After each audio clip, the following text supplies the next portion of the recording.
আমাদের দেশে যদি কোনো বাচ্চা অথবা অপ্রাপ্ত বয়স্ক কারো হাতে টাচ মোবাইল দেখি, তাহলে আমাদের ধারণা হয় যে এই বাচ্চাটা নষ্ট হয়ে যাবে বা খারাপ হয়ে যাবে।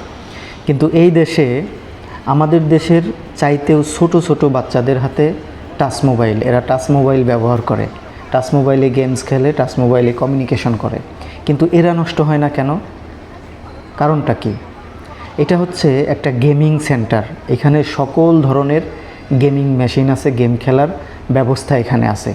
ছোটদের জন্যও আছে, বড়দের জন্যও গেমস খেলার ব্যবস্থা এখানে আছে। এখানে সন্তান এবং সন্তানের মা বাবা সহ এই সেন্টারে গেমস খেলার জন্য আসে প্রতিদিন এরা সময় পেলে এই সেন্টারে সন্তানকে বিনোদন দেওয়ার জন্য বা নিজেরা বিনোদন পাওয়ার জন্য এখানে আসে গেমস খেলার জন্য। বিনোদন বাচ্চাদের জন্য যে কত উপকারী, বাচ্চাদের ব্রেন ডেভেলপ করার জন্য বা শারীরিকভাবে, মানসিকভাবে এবং ব্রেনটের জন্য কতটা উপকারী এবং কতটা জরুরি, সেটা এই দেশের মানুষকে দেখলে বা এই দেশের বাচ্চাদের বিনোদনের ব্যবস্থা দেখলে বোঝা যায় বা বুঝতে পারি যে আসলে বাচ্চাদের জন্য বিনোদন কতটা জরুরি, কতটা প্রয়োজন।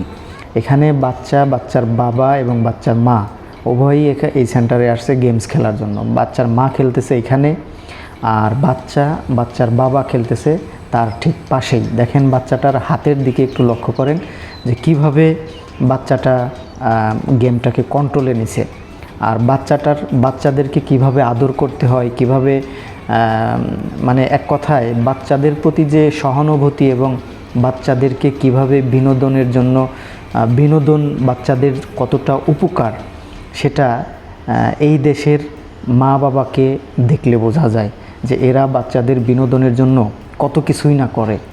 এটা একটা গেমিং সেন্টার। এখানে সকল ধরনের গেমস আছে, ছোটদের জন্য আছে, বড়দের জন্যও গেমস আছে।